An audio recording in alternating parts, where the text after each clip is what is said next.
Well, good morning to you. And we, as the video has expressed, we are in a series, a little mini-series called Starting Point, New Life as Motion, Rhythm, and Dance.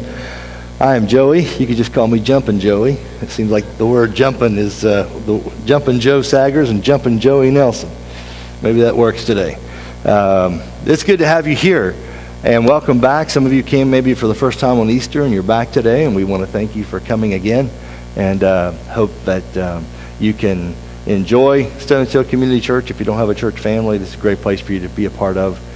And we're talking about starting points, and we all need starting points in our lives. And, it's interesting, I think, because we grow like in so many different areas of our life, and the spiritual area is one of the areas that we get kind of frozen in, and we don't really progress and mature because of things that's happened. Maybe there's been some tough places in our lives that we've had to deal with, some unfortunate experiences, maybe some deep hurts, some life hang-ups, and it kind of slows down, if not totally stop, our spiritual growth journey. And this series is about getting that started in your life, no matter what's happened. And I apologize for some of the things that's happened in your life that has stopped your spiritual growth. And hopefully this morning you can work past some of those things, and you can reignite this passion to be alive spiritually and to grow in this area of your life.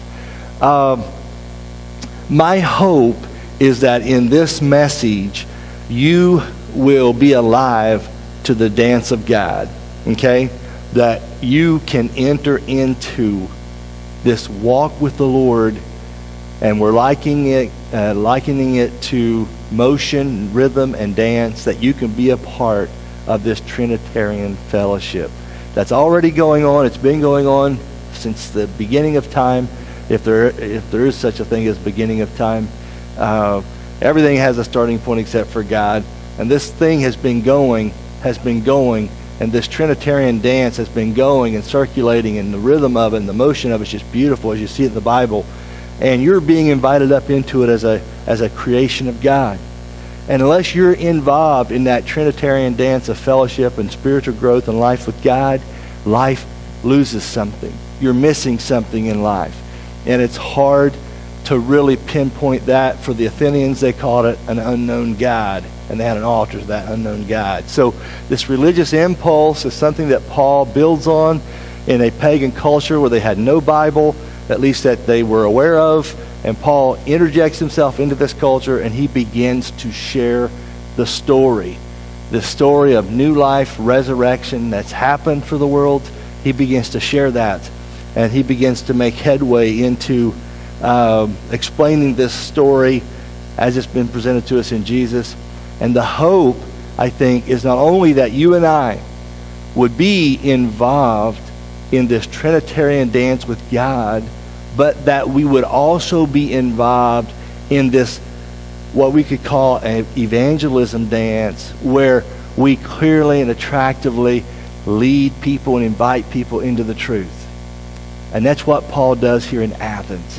He has this wonderful way of inviting people into this fellowship, this new life thing that God is doing in the world. And then when we look at, when Luke wrote these words to the Athenians in Acts 17, and Acts 17 is where we've been working from for the last few Sundays, Paul is doing this incredible cultural dance. It's a biblical dance in a way, but yet it's not explicitly biblical, because he doesn't quote book, chapter, and verse. He more or less talks about concepts and ideas in a way that a pagan would get it. And I'm not so sure but what that's not a good model for today, because I think there's probably more and more people. I don't know that you can start with Jesus today as much as you need to really start with God. Because if you say Jesus is the answer, people's going to like, well, I didn't know there was a question. And that's the kind of world and culture in which we live in. And so Paul understands that. And so while he's talked about the Jesus story, and he shows how this thing is true myth, how that legend and history has merged, it is wed, it has come together in a way that it's never been together before in history, What he also does is he takes them clear back to this idea of this impulse to worship God or to worship a someone. And to the Athenians, it was an unknown God. And so what he does in this Acts 17 is one of the most attractive, one of the most beautiful, one of the most rhythmic, inviting evangelism dances that you'll find in the Bible. It's a Paul who is disturbed by the idolatry that he sees in ancient Athens, but he is so committed to clearly presenting Jesus in a way that they would understand, and it's just beautiful. And my hope is that you and I would engage in this dance of evangelism. See, you know the story. Many of you know the story. I know the story. But I don't know that we always are aware of the fact that really it needs to be probably something that's kind of in the forefront of our thinking, that we are living our lives in such a way that we're inviting people into something. And that's what I hope we can get. That's what I hope we can understand and see as we look at Acts 17 and Paul's handling of this. Some people make the message of Jesus into a high-pressure sales routine, right? And it's as if they're trying to sell vinyl siding or replacement windows, and it's this high pressure, and you got to buy this while the price is hot, and you got to get it, and you got to get it right away. But instead of this intricate dance of give and take, there's the cramming of ideas down our gullet, and there's the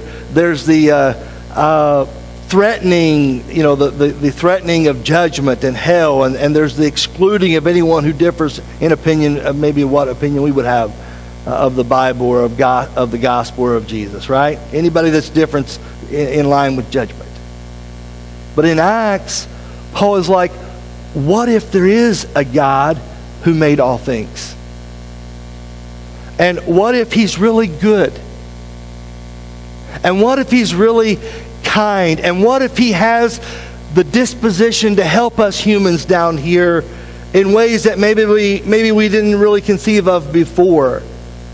And what if this God really did cosmic stuff for the world through this person, this flesh and blood person he was talking about to the Athenians? And what if one of the best ways that God uses to reach people like Athenians and others are those who engage in this resurrection dance of new life, those who have tasted of the joy and the motion and the rhythm of new life? You see, evangelism, this idea of presenting Jesus to other people, it flowed out of Paul like a dance. It was beautiful. And, when Paul landed in Athens that afternoon, he saw a lot of stuff, especially the idolatrous shrines, and he was definitely the underdog. It was like Paul with all the other pagan Athenians, and he's like the only believer that we know of in the city. And he shows up and he begins to work in the synagogue once a week, and then he makes his way to the marketplace. And even though he's kind of repulsed by the idolatry in verse 16 of Acts 17, we see he was really distressed by this. He doesn't turn away from the city in disgust. I mean, he's a good Jewish boy, right? And a lot of this pagan stuff would have offended him, would have really aggravated him, and he doesn't turn away from the city. Instead, he plunges himself into the marketplace, and he begins to reason daily. He shares this Jesus story, and they think it's Jesus and Anastasia, and they've got it all mixed up in their heads because they're getting bits and pieces of it. But Paul continues to reason, he continues to dialogue, and he takes the gospel to the public square. And I think for Paul, it means that he did not see the Christian faith as this something that was just an individual heart thing. For Paul, he believed that the gospel had what it would take to engage the thinking public. The gospel could hold its own against the cultural elites. The gospel was a challenge to the dominant cultural worldview ideas of the day, and Paul felt it could hold its own in the competitive marketplace of philosophical worldviews and ideas that were floating all around Athens. Christianity could hold its own. Paul understood that, and instead of just being repulsive with that and heavy-handed with that, he engages in this kind of dance. And he does it in such a beautiful way. In fact, I kind of thought about this just a few weeks ago. Sometimes, God gives us a platform to proclaim his truth, and God definitely gave Paul a platform in Athens to proclaim the gospel. And he did it. God also did this recently. And I don't, do we have any Duke fans here today? I don't want to throw down on the Duke. Okay, we've got a few honest people, Duke fans. Okay, Mike Krzyzewski, I think is the coach's name. And I've said that wrong. Just, you know who I mean, right? And I think that guy's a class act. He's a great coach and done a great job over the years. But how many of you saw the Mercer-Duke upset? The Mercer, they upset Duke, the high-powered basketball team this year. Okay, you're going to see a post-game dance breakout because some things that happen just can't be captured with words, right? Some things are too good, and if you could say it, you would have said it, but because you can't say it, sometimes you just have to dance it. Watch this. And these are the two plays that has gotten the Mercer Bears moving. To get the coach to be with them every day. Praise the Lord! Praise the Lord, right? You beat somebody like Duke, you're going to praise the Lord on national TV where all the world can see it, right? I think when that happened, Donette was actually in the room and she gave out a war hoot. And Levi was on the couch. He said, shh. So he was making sure things stayed in control there. But hey, listen, sometimes you got to just dance it, guys. You got to dance it because words can't capture it, like the guy in the huddle there. It was just too good to be true. How in the world did Mercer beat Duke? We'll never know, right? Well, we will know. They had just outplayed him in every way. But that happens sometimes, where the underdog does the unthinkable and the remarkable and just the inconceivable. And God put you in a platform, in a place where you can bring glory to his name. And you can lift him up. And when I think about that, I think of a Paul here in ancient Athens. He's the underdog. I mean, he definitely doesn't have the foothold that a lot of these other worldviews and religions have. He comes into this thing flying solo. He's waiting on his buddies to show up. And he goes sightseeing. And when he goes sightseeing, he sees some stuff that really bothers him.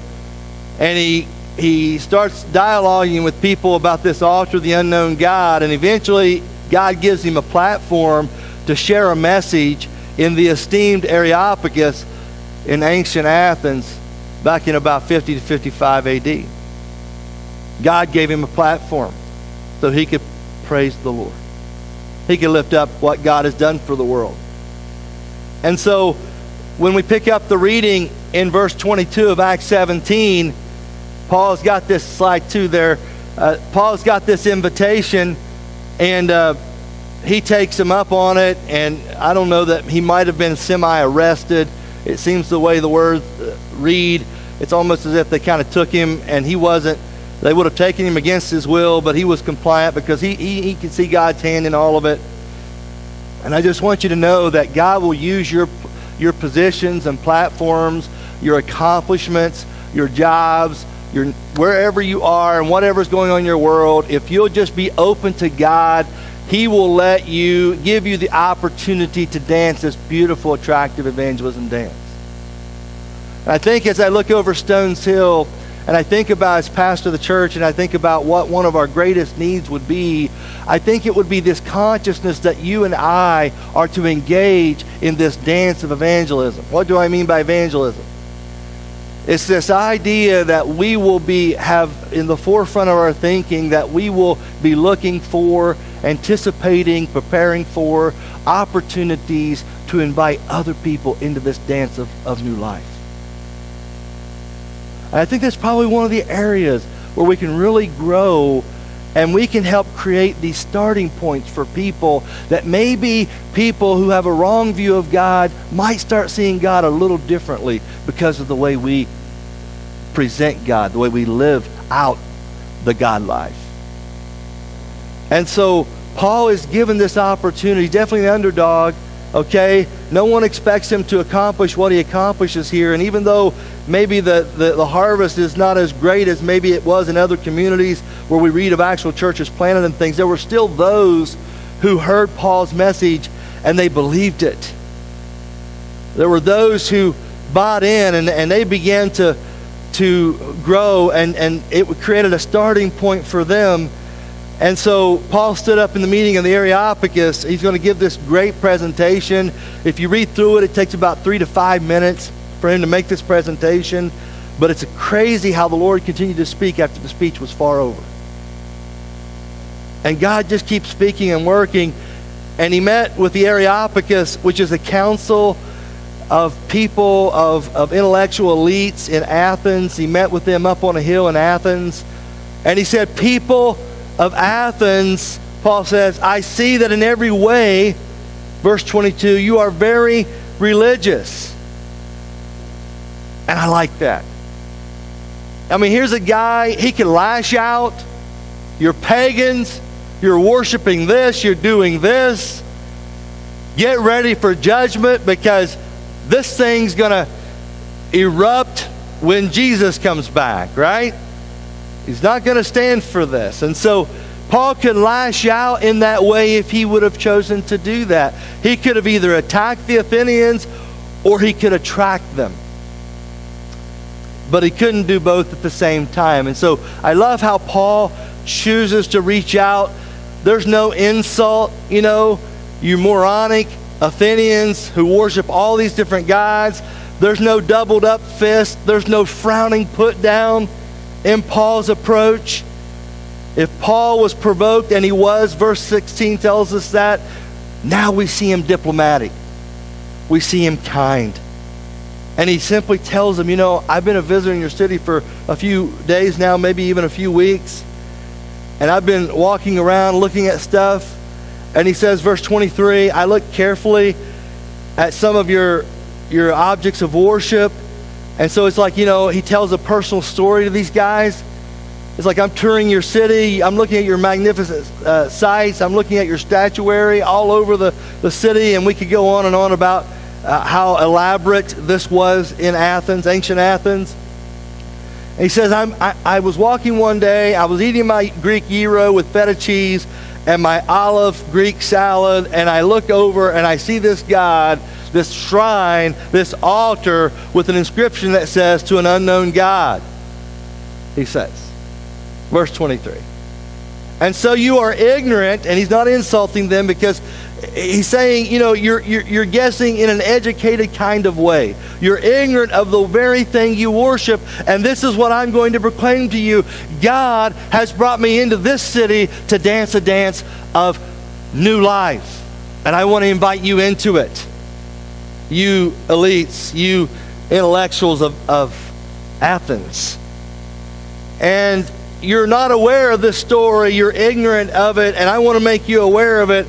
And slide number 3, verse 24, he begins into this presentation, this 3 to 5 minute presentation, the God who made the world and everything in it.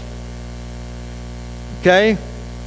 And you got to remember, Paul is pushing toward a therefore, verse 29. So he's going to explain himself in just a second. Stay with it. The God who made the world and everything in it, the Lord of heaven and earth, and he does not live in temples built by human hands. You Athenians think that the gods can be contained in buildings, but I'm here to present a God who is so big and so great, you can't build a temple for him. In fact, what he has done in the world has spilled out over into all of nature. It's all that we see. It's not, God is not nature, but he is in, his fingerprints are revealed. If you've got a beautiful work of art, you want to know who the artist is. And if you've got a beautiful world, you want to know who made it. This is the God I've come to proclaim to you. And verse 25 says, he is not served by human hands, as if he needed anything. All of your gods are so needy. You're offering these food sacrifices, and you're trying to appease the moody, temperamental, high-maintenance gods. Paul is saying, it seems to me that you guys are kind of bribing your gods into doing good things, or bribing your gods into not destroying you. But this God wasn't bribed. He wasn't coerced. He has freely bestowed life and blessing and breath and movement and dance. He has set the world to dancing, and he himself gives everyone life and breath and everything else. I like how Paul says that this God doesn't just merely exist. He's a God of life. He's a God of movement. He's a God that's operative in the world. He is not just created and walked off and left it. He is intimately involved within it. He is sovereign and providential. He is at work. This is the God I come proclaiming to you in ancient Athens. And he goes on to say how God has been involved in the world. From one man, verse 26, from Adam he made all the nations, that they should inhabit the whole earth. You Athenians think you're the only nation in the world that can think straight, and that can reason straight, and that can have good logic, and you've got all this, you're in touch with all these different gods and goddesses. You guys think you're the only nation. Listen, this God has made all the nations. And that the people of the world should inhabit the whole earth. And he marked out their appointed times in history and the boundaries of their lands. So unlike the Greek gods, this God is lovingly involved with the creation, and he guides the nations daily. And while we cannot hold or assume that this God is responsible for the misguided aggressions of free will people that live in those nations, this God nevertheless is sovereign, and he's at work. And what's more, he can be known. Verse 27, God did this so that they, all people from all nations, he scattered them. Why did God scatter the nations? Why has God sovereignly set the boundaries of the nation? What is Paul referencing here? Well, we can hearken back to the Tower of Babel. And we see there that God had to separate the nations because they were building a tower that was so high, if God ever flooded the earth again, they would have a place to outdo God. Get in the tower so we'll hold God in check. If he ever decides to flood this thing again, we're going to rebel. Right? So God scatters them. And so God scatters. Why does God scatter? So that each of the nations would realize that they can't unite for the purpose of evil and rebelling against God. God scatters them in such a way that they would seek God. They would realize that, you know what? We don't have all the answers. We can't just do everything that we set our heads to do here, even rebel against God. And so God sovereignly has guided that process over time, and he's done so in such a way that rebellion couldn't get the upper hand in the world. But God has not abandoned us. He's at work in all the nations. And in fact, God did this so that, verse 27 says, they would seek him and perhaps reach out for him. And the Greek word picture is kind of a groping in the darkness. It's like the light switch is in the room. We know it's somewhere in the room, but it's dark and we can't see it. And so we're feeling the walls for it. And that's kind of the picture that Paul is referencing here. You Athenians are groping for God. You see all these altars? Isn't it kind of odd that all the civilizations and all the nations of the world have been seeking God? They build altars and seeking some version of a God. Isn't that telling you something about religious impulse? That there's something as someone that we're reaching out for, and you Athenians are calling this God an unknown God? I mean, what is it about up anyway? We build these altars and shrines on hills, even in Athens, the hill of Ares or Mars Hill, where Paul is giving this Areopagus address, was up on a hill. What is it? What is it about us humans that we reach out? We get as high as we can get, we build an altar there, and we're reaching out for someone, for a something that we know is there, we think is there. And that's what they were doing. And Paul says it's like you Athenians are groping for God. You've seen God's work in the world. You have seen what he has made, but you're groping and you're looking, and it's like you're almost to the light switch, but you're not quite there. And I want to dance you into this new life. I want to tell you, I want to flip on the light for you so you can see exactly what God has done for the world in and through Jesus. Can't you relate to this? Haven't you got up late at night? The dark, it's really dark, okay? And you go stumbling through and you step on the dog's tail and he yelps, okay? And then you bump into the door, the closet door that someone left ajar, boom, you're hitting that, right? And then you come down full force on a screw that somebody dropped out of the toolbox the day before, right? And you're stumbling around, you're trying to figure out what the world, where is the light switch? Because you're running into too many things, right? Well, that's Paul. He's like, God is giving you some night lights to see the truth by. He's embedded it in some of your own philosophers. We'll read that in a second. He's embedded it in nature. He's embedded it in your creativity, right?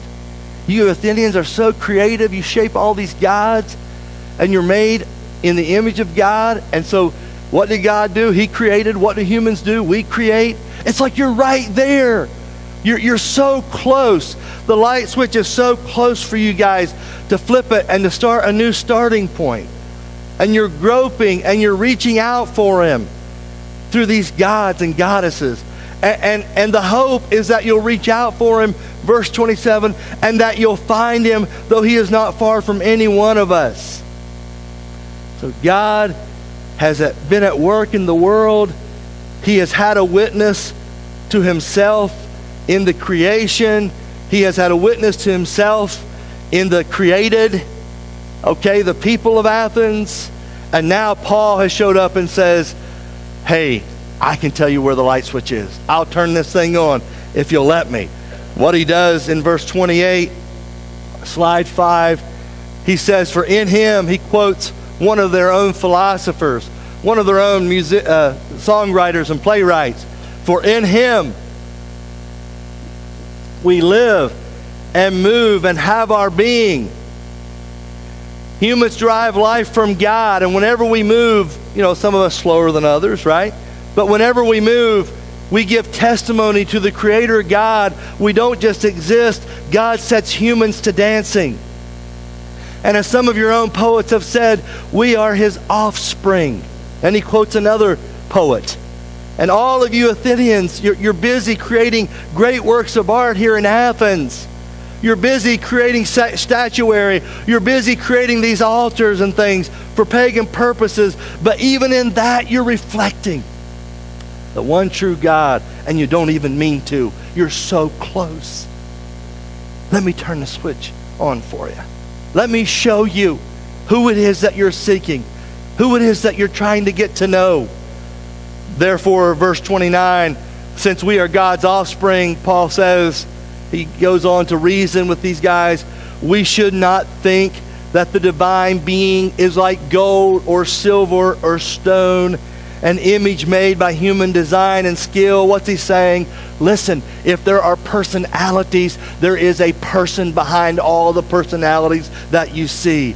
How could you Athenians ever conclude that God is gold and silver and stone, a static, non-moving, non-being God or entity? No. He's alive. He's involved in our world. He's guiding and superintending it. And what he has done furthermore is that he has interjected into our world someone called Jesus.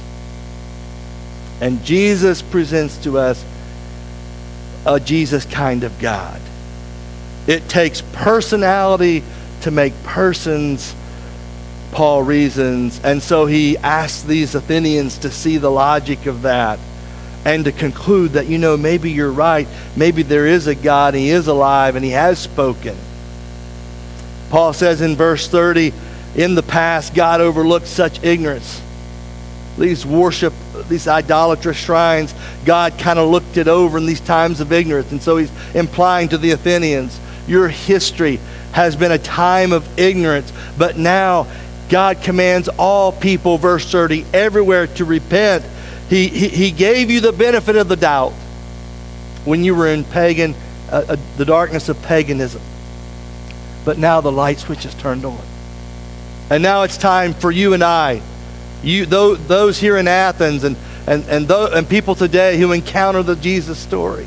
It's time to respond. It's time to start a new starting point in your spiritual journey. This unknown God has appeared, and it changes everything. And Paul says, I've come to you proclaiming this God that you seek, that you're reaching out for.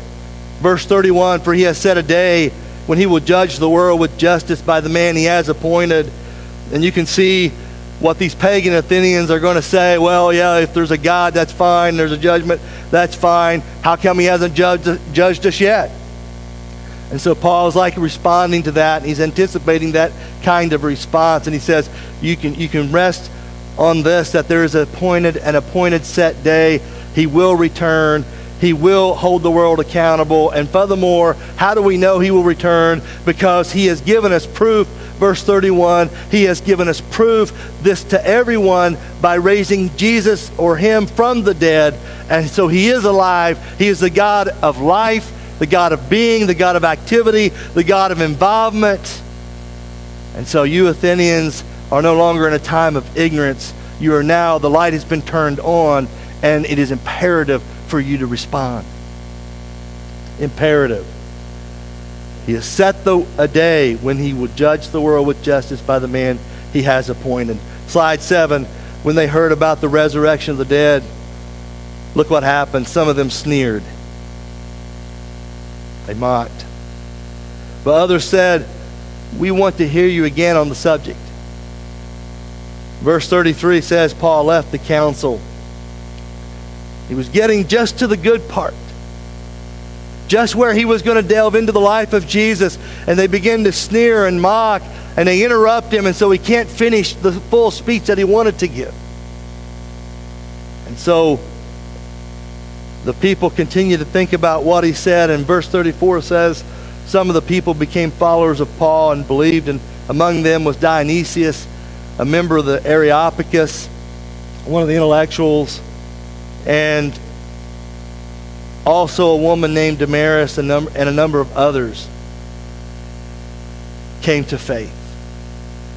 You see what Paul is doing here?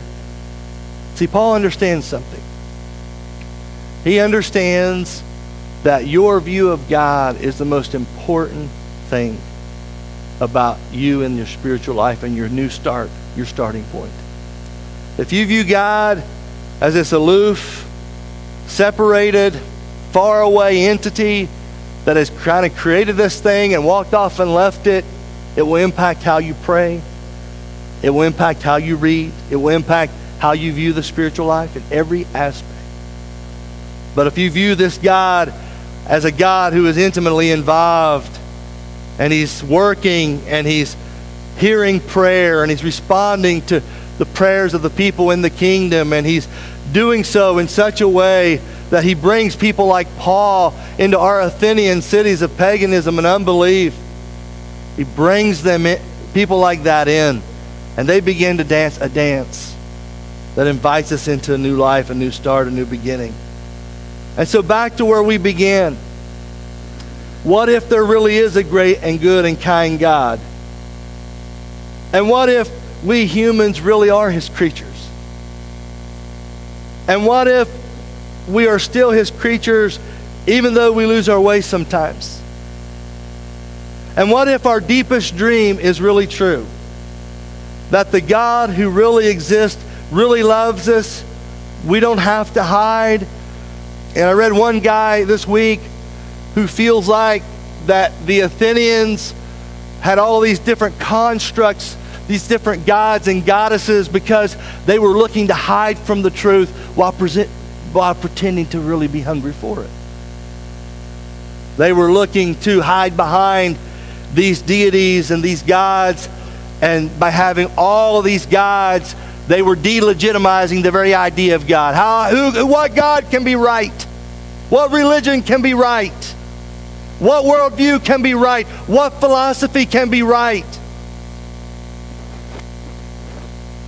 They had all these gods and they were playing these intellectual games with God, and they were thus delegitimizing the very idea of God.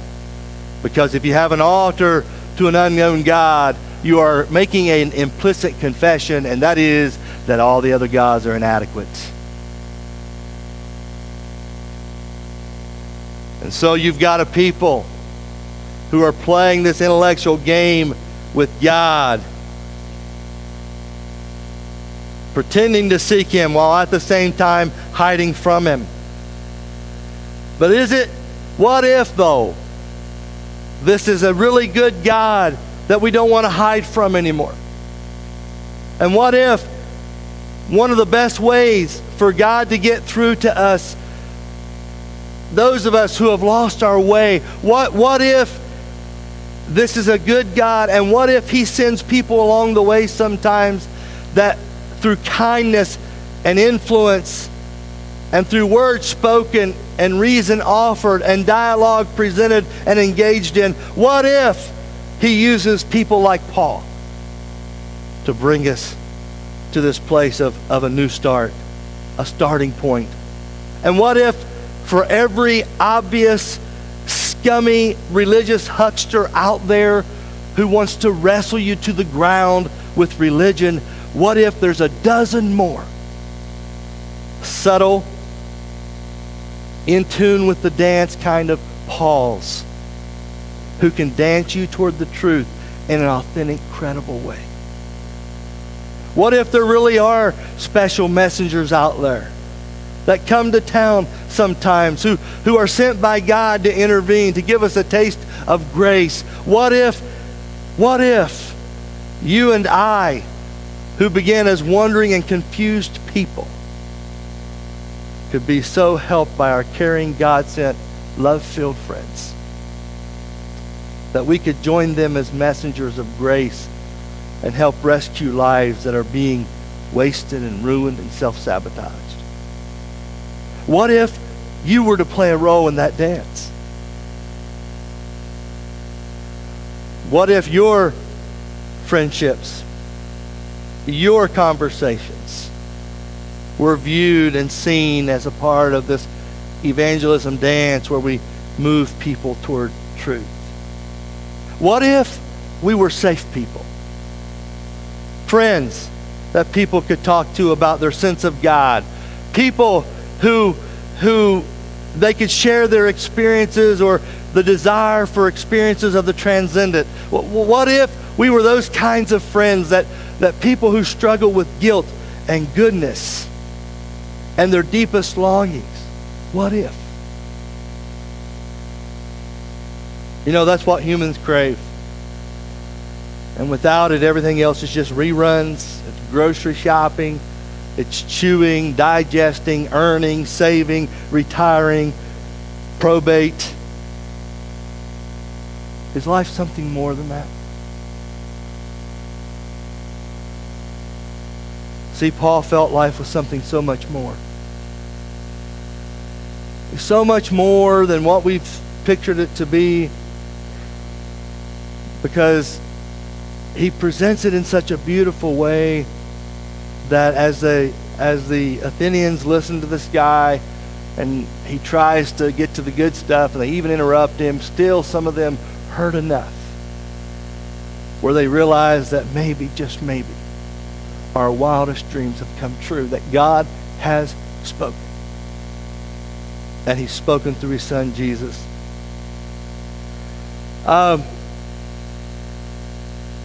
Angela Thomas, slide 12.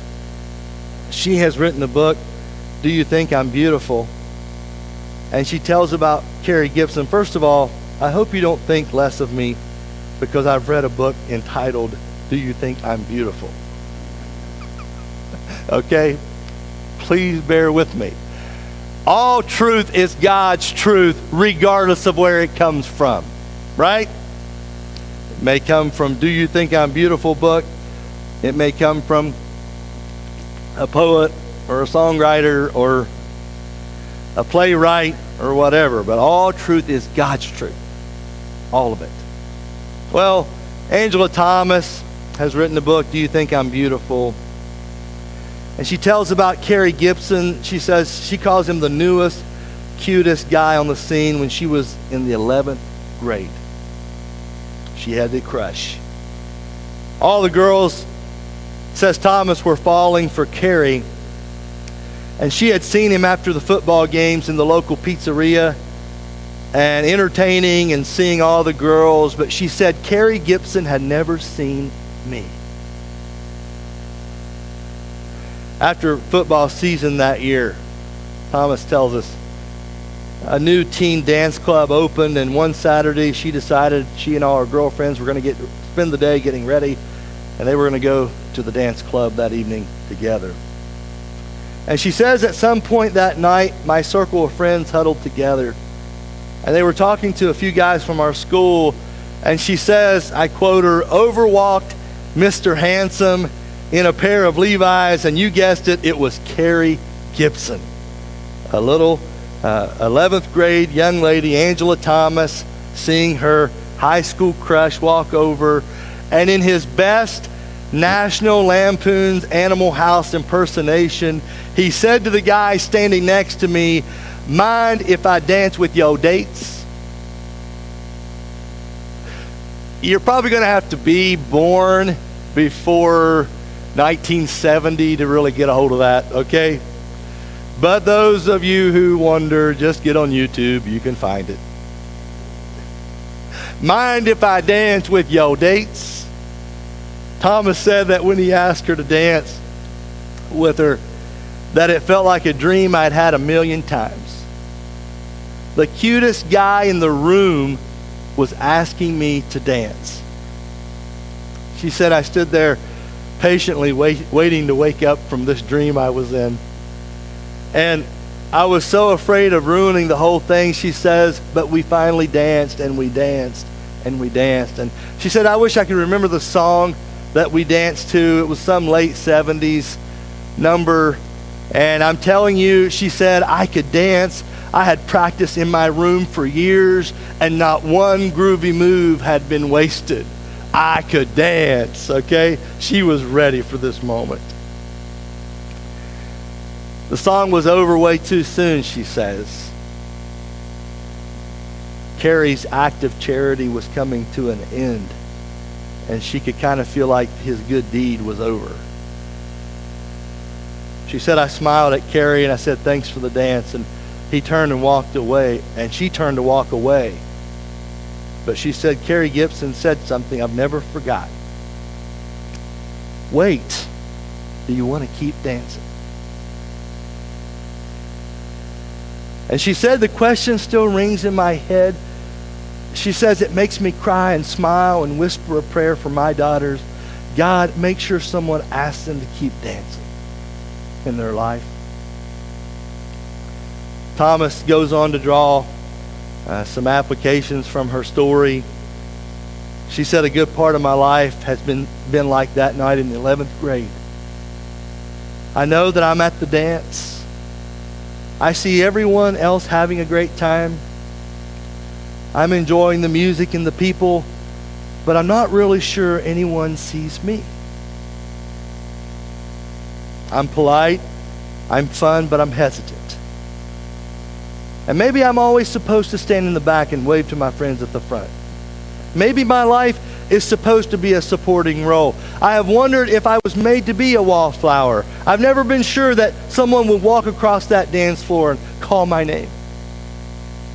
There have been seasons when I decided my life was supposed to be that way. Everyone else got pulled into the dance. And some were even bold enough to run out and boogie by themselves. But I couldn't. At this point in the book, Thomas has in large capital letters, slide 13 if you would, when God walks across the room. She says, here is what I'm learning about God. There are no faceless ones standing around the edge of the room with him. He did not bring you to the dance just to shove you into a corner and tell you to have a great time watching everybody else join this resurrection dance. You were made for strobe lights, says Thomas. And you do not have to shuffle around in the shadows hoping that one day it'll be your turn. You are not just one of the crowd. God sees you and he sees me and he walks across the room. And that's what Paul was trying to say to a group of Athenians about 2,000 years ago, is that God has spoken. He's entered our world. He's a God of movement, of life, of dance, and he invites you into it, and you don't need to hang on the edges anymore.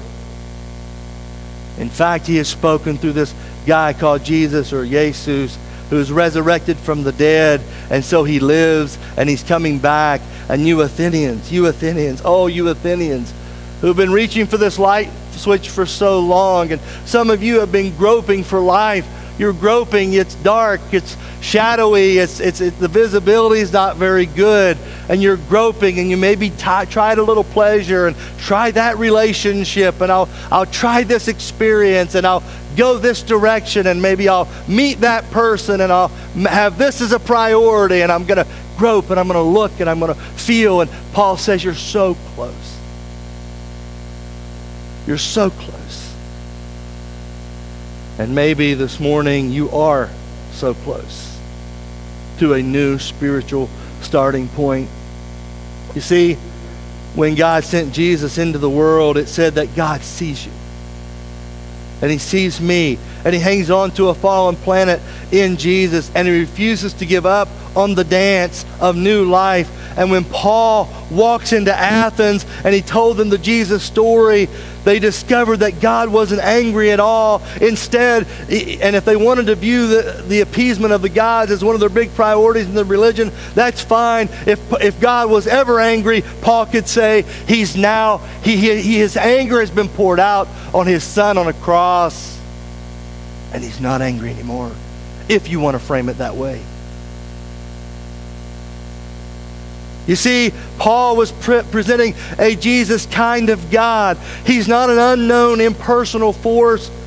Rather, he's a God of the dance. We seem so clumsy sometimes to engage in the dance. We seem so afraid, so in the dark.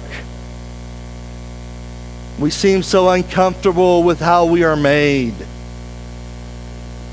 Paul's like, you know what? There's no shame in longing for passion. There's no disgrace in desiring to be known.